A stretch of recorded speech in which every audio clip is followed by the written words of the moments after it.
ओम नमः शिवाय। हर हर महादेव। आप सभी को महाशिवरात्रि की बहुत बहुत बधाई हो। राधे राधे एवरीवन। आज की वीडियो में हम जानेंगे कि महाशिवरात्रि के दिन पार्थिव यानी कि मिट्टी के शिवलिंग कैसे बनाए जाते हैं और पार्थिव शिवलिंग का पूजन कैसे किया जाता है। साथ में ये भी जानेंगे कि हम अगर पार्थिव शिवलिंग का पूजन करते हैं तो उसका विसर्जन कब और कैसे करना चाहिए। चलिए वीडियो की शुरुआत करते हैं। तो देखिए, सबसे पहले बता दें कि महाशिवरात्रि के दिन मिट्टी के शिवलिंग बना के पूजा करने का बहुत ही पुण्य फल की प्राप्ति होती है। कहा जाता है कि पार्थिव शिवलिंग का निर्माण करने से और पार्थिव शिवलिंग का पूजन करने से हमारे समस्त पापों से छुटकारा मिलता है और शिव शंकर भोले भंडारी हम पे जल्दी से रीझ जाते हैं। तो देखिए, महाशिवरात्रि वाले दिन आप चाहे तो ये सुबह में पूजन कर सकते हैं, आप चाहे तो शाम को प्रदोष काल में ये पूजन कर सकते हैं। यहाँ पे देखिए, मैंने एक आसन लगा लिया है, उसके बाद मैंने मिट्टी ले लिया है। मिट्टी आप कहीं से भी साफ सुथरी जगह से मिट्टी ले सकते हैं। अगर बेलपत्र के नीचे से आपको मिट्टी मिल जाती है तो बहुत ही अच्छा माना जाता है। सिर्फ आपको तुलसी के पौधे के नीचे से मिट्टी नहीं लेनी है, उसको अच्छे से साफ कर ले, उसको अच्छे से कंकड़ उसमें से पत्ते वत्ते साफ वाफ करके उसको अच्छे से गीला कर ले। यहाँ पे सारी चीजें मैंने पहले ही करके इसको अच्छे से भिगो के गीला करके रख लिया। अब इसको हम एक जलाधारी का आकार देंगे। तो देखिए, एक शिवलिंग बनाने के लिए पहले एक हम मिट्टी के पात्र ले लेंगे। मिट्टी के पात्र ना हो तो ऐसे ही, जिस तरह से देखिए मैंने एक रोटी सा गोल सा चकला बना के इसमें मैंने एक जलाधारी का शेप देना शुरू कर दिया है और उसको धीरे-धीरे हथेली पे लेके हल्का-हल्का पानी से हम इसको अच्छे से सेट कर लेंगे, क्योंकि देखिए जब तक हमारे सेट नहीं होंगे उस तरह से हमारा ये शिवलिंग बनेगा नहीं। इस तरीके से दोनों हाथों से हथेलियों पे लेके हम पास में रख के इसको अच्छे से जलाधारी का शेप दे देंगे और बीच में से हम एक घोल बना देंगे जहाँ से हमारी पिंडी विराजमान होंगी, यानी कि हमारे शिवलिंग विराजमान होंगे। इस तरीके से देखिए, हम इसे जहाँ से जल निकलेगा उस तरह से निशान बना के हल्के-हल्के हाथों से हम करेंगे। देखिए, कभी भी इसमें बनाइएगा तो दरार नहीं होनी चाहिए और अभिषेक करते समय हमारा शिवलिंग टूटना नहीं चाहिए। तो हो सके तो आप 2 घंटे 4 घंटे या फिर दोपहर में या फिर 2-3 घंटे पहले ही बना के रख लें सुखा के। तो इस तरीके से देखिए, मैंने शिवलिंग की जो जलाधारी है मैंने बना लिया है। एक पात्र में मैंने ऊंचा करके, कटोरे या फिर किसी भी पात्र से थोड़ा ऊंचा कर लीजिएगा, ताकि हम जब अभिषेक करें तो हमारा जल से ये मिट्टी जल्दी से जल्दी घुले ना। इस तरीके से देखिए, हम गोल सा एक पिंडी का आकार बना लेंगे। इसे भी हम पानी से इस तरीके से रब करके इसको अच्छे से घिस के और एकदम प्लेन कर लेंगे। तो इस तरीके से देखिए, हमने अच्छे से इसको रब करके और एक पिंडी का आकार हमने इस पे दे दिया है। तो बहुत ही प्रेम से और बहुत ही हल्के हाथों से हम यहाँ पे शिवलिंग का पिंडी का आकार ले लेंगे। तो देखिए, यहाँ पे हमने एक पिंडी बना लिया है और यहाँ पे हमने विराजमान कर दिया है। जब भी आप शिवलिंग बनाए तो वहां पे तुरंत आप कुछ न कुछ शिवलिंग पे रख दे, नहीं तो इंद्र देव जी आके तुरंत पूजा कर लेते हैं। इस तरीके से देखिए, हमने बहुत ही अच्छे और बहुत ही कम समय में यहाँ पे हमने मिट्टी का पार्थिव शिवलिंग बना लिया है। उसके बाद हम यहाँ पे घी या फिर तिल का दीपक हम जला लेंगे, क्योंकि पूजा हम कर रहे हैं। पूजा आप शाम के समय करिए या सुबह में समय करिए, बहुत ही अच्छा माना जाता है महाशिवरात्रि वाले दिन। यहाँ पे हमने दीपक जला लिया। उसके बाद देखिए, अभिषेक करने के लिए यहाँ पे हम पंचामृत ले लेंगे या फिर कच्चा दूध ले लेंगे।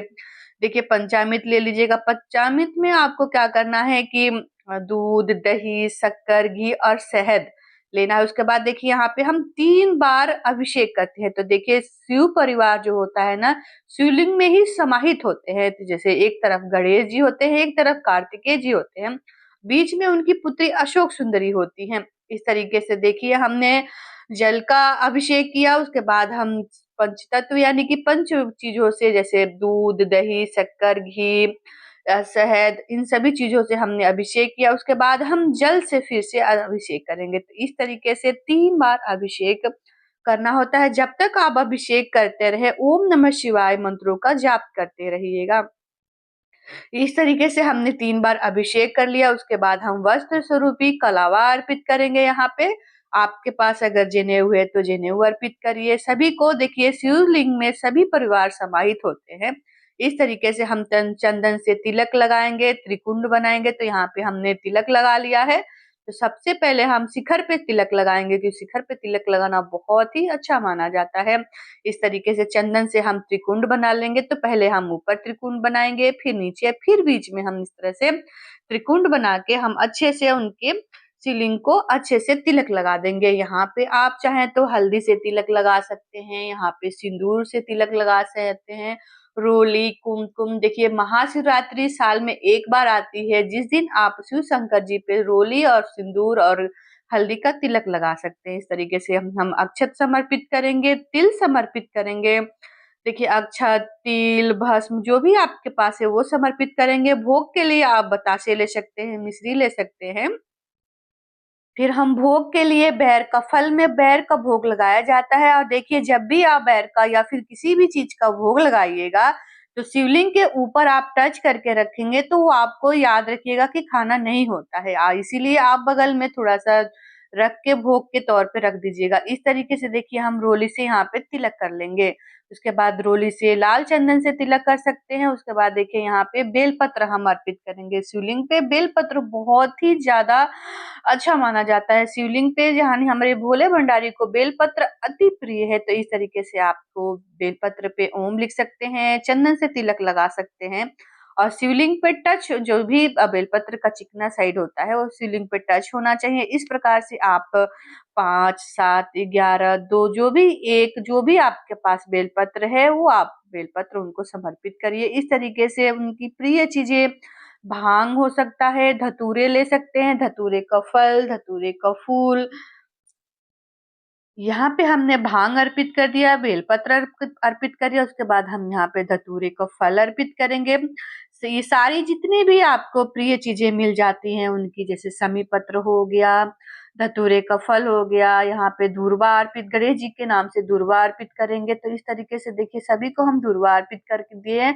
उसके बाद यहाँ पे चंदन लगाएंगे। तो एक तरफ शिवलिंग में ही हमारे एक तरफ गणेश जी विराजमान होते हैं, दूसरे तरफ कार्तिकेय जी विराजमान होते हैं और बीच में उनकी पुत्री अशोक सुंदरी विराजमान होती है और जहाँ जल गिरता है वहां माता पार्वती विराजमान होती है।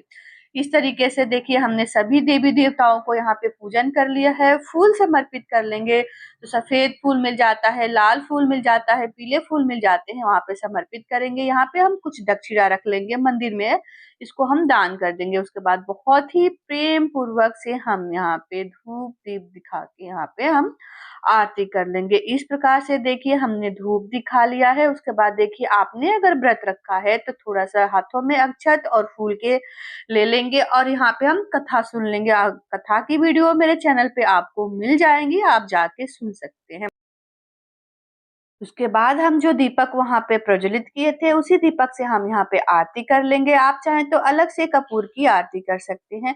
यहाँ पे देखिए आरती करते हुए आपको डमरू जरूर बजानी है, क्योंकि शिव शंकर भोले भंडारी की पूजा में डमरू बजाना उनको बहुत ही अच्छा लगता है। तो इस तरीके से हमने आरती कर लिया। आरती शिव शंकर जी को, शिवलिंग को, सभी को इस प्रकार से हाथों से दिखाते हुए हाथ जोड़ के पूजा में रहित कमियों की यहाँ पे हम क्षमा याचना कर लेंगे। देखिए यहाँ पे हमने अच्छे से अब बहुत ही प्रेम पूर्वक हमने यहाँ पे पूजा कर लिया है। जो भी दीपक हमारा शांत हो गया है और ये जो पूजा का भोग हमने लगाया था ये सभी को उठा के घर में प्रसाद के तौर पे बांट देंगे। जो हमने फल चढ़ाया था इसको भी हम सभी को घर में प्रसाद के तौर पे बांट लेंगे। उसके बाद देखिए जो हमने यहाँ पे दक्षिणा चढ़ाया हुआ था ये हम मंदिर में किसी को दान दे देंगे। जो भी धूप दीप दिखाया था उसके हम धो के पूजा में फिर से यूज कर लेंगे। यहाँ पे हमने मिट्टी का दीपक जलाया था, मिट्टी का, तो इसको हम विसर्जन में ही साथ में डाल देंगे। डमरू आप मंदिर में स्थापित कर दीजिएगा। इस तरीके से देखिए किसी भी गहरे पात्र में आपको थोड़ा सा जल ले लेना है, उसमें थोड़ा सा हमने गंगा जल मिला दिया है। इस तरीके से हम गंगा जल मिला के तो शिव शंकर जी को अभिषेक करते हैं। उसी प्रकार से हम जैसे इसमें थोड़ा सा हम यहाँ पे गंगा जल लेंगे, थोड़ा सा जो भी फूल है पहले फूल डाल लेंगे और शिवलिंग की जो ऊपरी चीजें होती है, देखिए बेलपत्र हम दोबारा से धो के फूल पे पूजा में यूज कर सकते हैं। इस तरीके से शिवलिंग उनको उठाते हुए जिस तरफ से हम बैठे हैं, जिस तरफ उनका जलाधारी है वो आपको जलाधारी अपने तरफ लेते हुए इस तरह से ओम नमः शिवाय के जाप करते हुए हम यहाँ पे पानी में इस तरह से छोड़ देंगे। तो इस तरीके से हमारा देखिए शिवलिंग विसर्जन हो गए। इस तरीके से दो जो भी आपने सामग्री पूजा की चढ़ाई थी यहाँ पे भांग, धतूरे, बेलपत्र, ये सारी चीजें हम उठा के उसी जल में रख देंगे और थोड़ी ही देर में जो शिवलिंग होते हैं वो पानी में समाहित होके उसी में घुल जाएंगे। इस तरीके से देखिए जितनी भी सामग्री होगी उसी में हम इस तरीके से डाल देंगे, जो भी पूजा की थाली वाली है उसको धो लेंगे। इस तरीके से देखिए हमारे शिवलिंग थोड़ी देर में यहाँ पे घुल जाएंगे।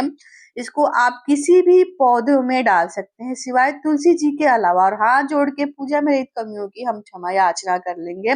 ये आप चाहें तो शाम को ही इनका विसर्जन कर दीजिए। चारों पहर का अगर पूजन करना चाहते हैं तो 4 पहर में आपको 6 से 9 बजे के पहर में एक पहली पूजा होगी, 9 से 12 बजे के बीच में दूसरी पूजा, 12 से 3 बजे के बीच में तीसरे पहर की पूजा और 3 से 4 जैसे 3-4 के बीच में और 7 बजे तक आपको चौथे पहर की पूजा कर लेनी है। कैसे करनी है इनकी सबकी पूजा, पहरों की पूजा में अलग से आपको वीडियोस दे दूंगी। तो इस तरीके से सुबह में भी धूप दीप दिखा के यहाँ पे पूजा करके आप विसर्जन कर सकते हैं।